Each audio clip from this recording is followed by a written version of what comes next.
साथियों, एक नया फरमान आया है कि कांवड़ यात्रा के रास्ते में जितने भी फल सब्जी बेचने वाली रेहड़ियां हैं, स्टॉल्स हैं या ढाबे रेस्टोरेंट्स हैं, ये खाने के ढाबे हैं, तमाम लोगों को अपना नाम बोर्ड पर लिखना होगा।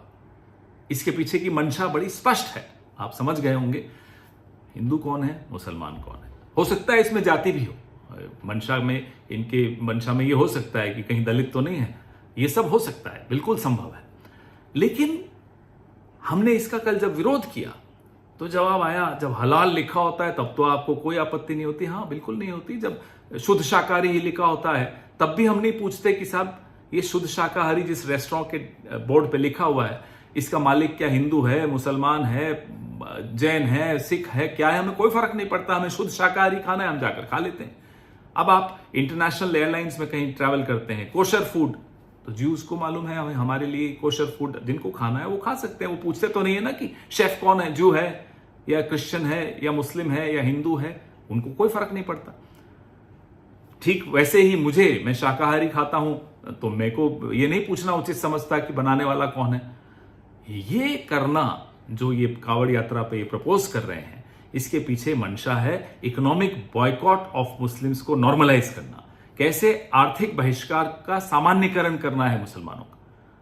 तो इस मंशा को तो हम कामयाब किसी के लिए नहीं होने देंगे, वो हिंदू के लिए करें हो, मुसलमानों के लिए करें हो, किसी के लिए भी करें, हम नहीं होने देंगे। अब मीट एक्सपोर्टर्स हैं बड़े बड़े 4-5 जो हैं, अल कबीर कौन है मालिक, सबरवाल।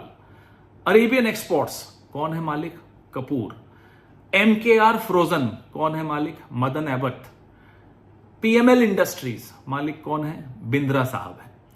और एक होमवर्क भी दे दूं, अल दुआ, पता लगाइएगा कि जब ये अल दुआ नाम की बीफ एक्सपोर्टर कंपनी बनी थी तो इसके मालिक कौन थे। ये होमवर्क मैं संघ के विचारधारा वाले दोस्तों को दे रहा हूं।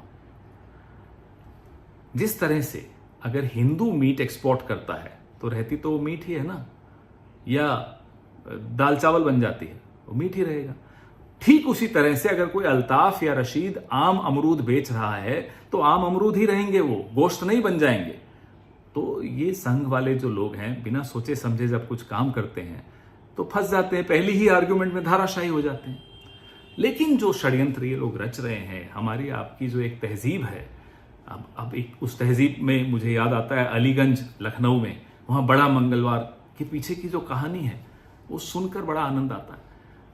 दुर्गा पूजा हो, भगवान जगन्नाथ यात्रा हो, सब में कैसे मिलजुल कर इस तहजीब में हम लोग एक दूसरे के त्योहारों में हाथ बटाते हैं, तैयारियां करते हैं। उस तहजीब पर ये हमला बोल रहे हैं, और ये हमला सिर्फ उस तहजीब पर नहीं बोल रहे, हमारे आपके घरों में घुसकर तय करेंगे कि कौन क्या खाएगा, किससे खरीदेगा, क्या कपड़े पहनेगा, किस भाषा में बोलेगा। इनको अपने घरों में घुसने से रोकिए। अगर इनको अपने घरों में घुसने से रोकना है तो इस विचारधारा को अपने मोहल्ले से दूर रखिए, अपनी जीवन से दूर रखिए, अपनी विधानसभाओं और लोकसभाओं से दूर रखिए, अपनी समाज से दूर रखिए। तभी हम अपने इस खूबसूरत हिंदुस्तान की तहजीब को बचा पाएंगे। जय हिंद।